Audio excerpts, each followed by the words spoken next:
1928年3月15日，军阀冯玉祥部下石友三围攻少林寺，纵火焚烧寺院，大火烧了近40天，200多僧众几乎被杀光。历朝历代流传下来的经书化为灰烬，但没有一个人敢去救僧人，更没有人敢去救火。少林寺为什么遭此大难？归根结底要说到少林保卫团，而讲到保卫团，就要提及横林大师的2个徒弟释妙兴和樊钟秀。1922年，还俗参军的樊钟秀领兵路过曾经学武的少林寺，见到了师弟释妙兴。眼见少林寺十分破败，樊钟秀当场捐了几百大洋给他们修寺庙。正是因此，后来的少林寺为了报答樊钟秀，开始全面支持他。然而，这一支持却换来了1928年的一场大火。1923年秋，横林大师圆寂，他的弟子释妙兴接手了军事实力强大的少林保卫团。妙兴8岁入少林寺，拜横林为师。他打破了少林寺历代武功秘籍不外传的规定，将少林嫡传武功传授给很多俗家弟子。作为同门师兄弟，妙兴一直支持樊钟秀。樊钟秀，河南宝丰县人，14岁上少林寺拜师横林大师，下山时不过20岁出头。后来他受到孙中山革命思潮的影响，参加过北伐战争，打过陈炯明，为孙中山立过战功。少林千年古刹遭此浩劫，和他们2人有关系。我们之所以这样说，并不是要指责他们，也不是秋后算账的意思。作为后人，我们只是想去了解真实的历史状况。1925年，樊钟秀返回河南发展，被孙中山任命为建国御军总司令。樊钟秀一心向着孙中山。1925年，孙中山去世，樊钟秀是历史上第一个尊孙中山为国父的人。但是孙中山死后，各路军阀开始继续扩张自己的地盘，樊钟秀和妙兴身处河南，夹在军阀中间，一时之间难有正确的选择。而当时的河南名义上属于冯玉祥的地盘。1928年，西北军阀冯玉祥开始攻打奉系张作霖。当时冯玉祥手下已经拥有40万兵马，其中嫡系近20万，从陕西、山西、河南向东北进攻。战争一开始，奉系的反抗十分激烈，冯玉祥不得不把所有能调动的军队全部拉到京津冀地区，河南出现空虚，很多城市只有数百人防守。正是在这种情况下，樊钟秀被奉系张作霖策反，他在河南聚集5万军队反叛冯玉祥。冯玉祥在前线获胜后，调集石友三和宋哲元2军，回头镇压樊钟秀。樊钟秀所带的5万军队，在20万大军面前根本不值一提。在樊钟秀攻打冯玉祥地盘的过程中，少林寺保卫团也参加了，而且樊钟秀的指挥部就设在少林寺。当石友三追杀到少林寺的时候，樊钟秀已经撤离，寺内能跑的和尚也跑光了。石友三一怒之下就烧了法堂。驻防登封的石友三部旅长苏启明命士兵把煤油抬到寺中，士兵和部分对少林寺心怀怨恨的佃农一起将少林寺付之一炬。当时少林寺总共有大约200名老和尚，他们跑不了，也不愿意放弃这座千年古刹。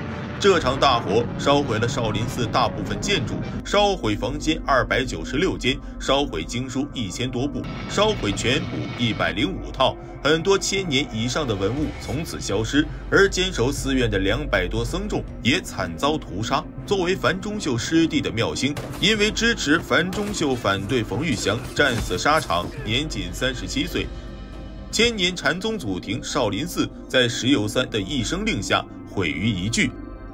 石友三为什么要这样做呢？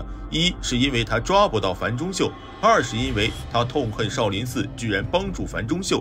石友三作为千古罪人，也必将接受历史的审判。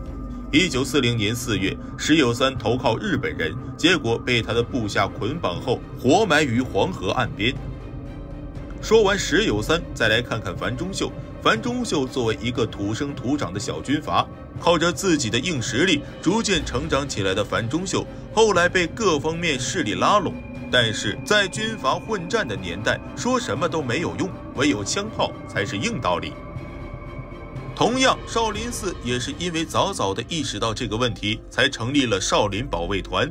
而少林保卫团的历史比樊钟秀起家的历史要早得多。隋末唐初，少林寺就有了自己的武装力量。公元621年，少林13棍僧因助唐有功，受到唐太宗李世民的封赏。从那时候起，少林寺就可以名正言顺地保留武装力量。善心动不了恶魔，还得凭这个。不过，这个特殊制度也得为1928年的大火背锅。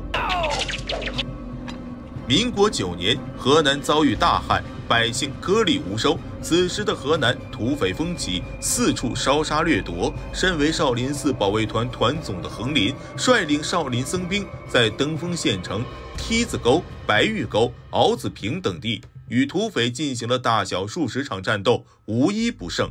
这年秋天，豫西南部大型土匪团伙开始了团队作案，匪首朱宝成、牛帮、孙天章、段洪涛等，他们提前商量好了时间，连夜袭击巩县鲁庄。不过天亮时，他们被人发现，土匪团伙立即向西南方向逃窜。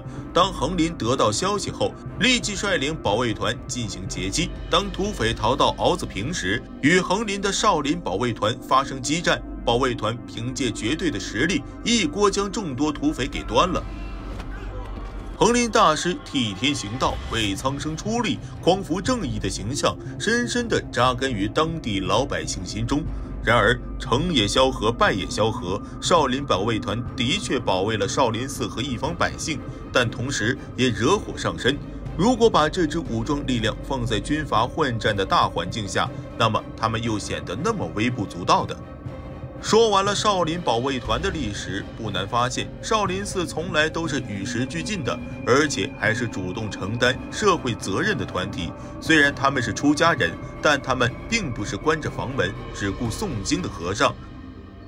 参与天下事是少林寺的传统，因为选择的对与错而所得兴与衰都是合理的。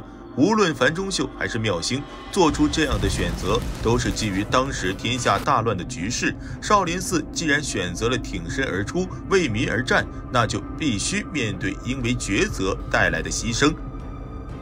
只是少林寺或许也没有料到，这种牺牲居然是灭寺之灾。但我们相信，即便历史重演，再给僧人们一次选择机会的话，他们依然会选择保卫寺院，保卫一方百姓，替天行道。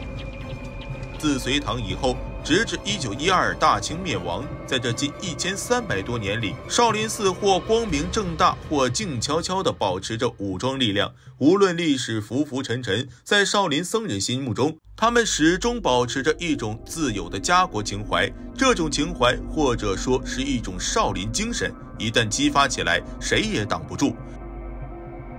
少林寺从来都不缺真正的勇士，而真正的勇士是看破生死，将生死置之度外的活佛。所以说，到底是谁烧了少林寺？表面上说是冯玉祥的部下石有三，但实际上正是那个混乱的北洋政府。欢迎关注我们的频道，点亮小铃铛，才能第一时间收到我们的更新消息。